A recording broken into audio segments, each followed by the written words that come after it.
The topic today we're going to be discussing, I read a book some time ago called Leadership and Self-Deception by the Arbinger, however you say, the Institute. Fabulous book. It was a huge changer for me personally in my marital life, in a lot of my relationships.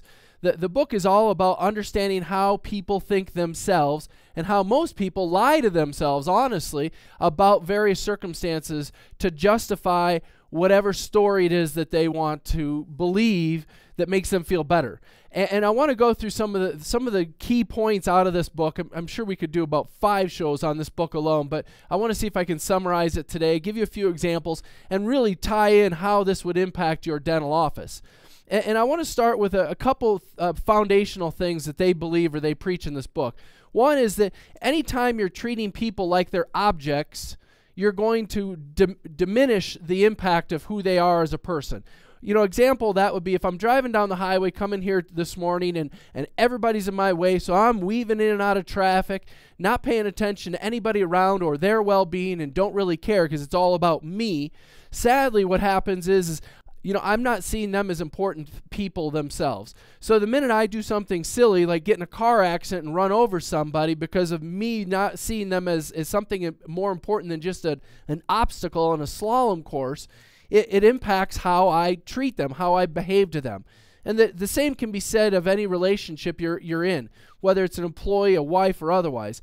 And another example with my wife and I, when we had our 3rd child, there was a time where I was traveling a whole lot. I was on the road. I came home one week and I'm just worn out, exhausted from traveling, which most of you probably can't quite relate to, but it's fairly tiring being on the road as much as we are. So I come home and then in the middle of the night, the little guy's waking up and I'm thinking I travel, I work so hard, I'm trying to support the family, and I'm thinking all these things in my head while I'm waiting for her to go get him. And what's interesting about that is if I had to put any thought into her well-being and what had gone on in her week, I'd have just gone up and gotten him since I was already awake.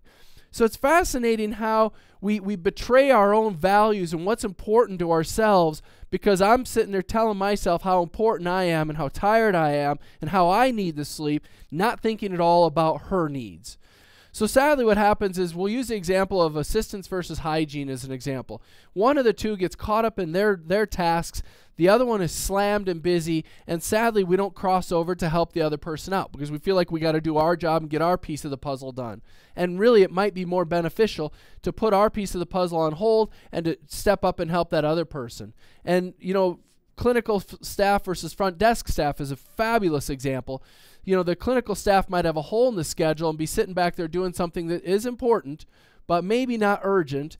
And if they were to walk up front, hop on the phone and help the front desk staff fill the schedule, which brings the revenue in, which is what allows us all to get raises, that might have an even greater impact on the overall health of the organization. But sadly, we get caught up in, I need to sharpen my instruments, I need to clean my room, I need to restock my room. And those are things that we need to do, yes.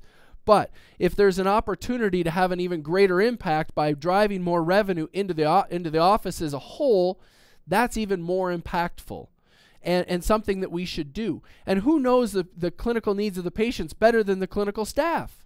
Oftentimes, we're putting all the burden on the front desk staff to get acceptance, to get people in the chair, but they don't have anywhere near the clinical knowledge of each individual patient that the clinical staff does because you see it in the mouth.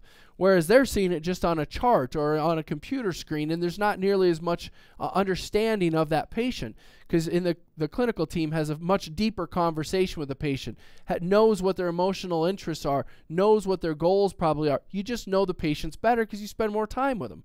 So it would be so much more impactful if somebody cancels for the hygienist or the assistant to hop on the phone with that person and go, hey, by the way, Doug, do you realize how important this particular process is? Do you realize how this is going to impact your health? I understand that you got to go play golf and that person asked you to, but do you really get the value of what it is we're doing? And I think if we have those sorts of conversations with the ones who have the best relationships, how much more impactful would it be?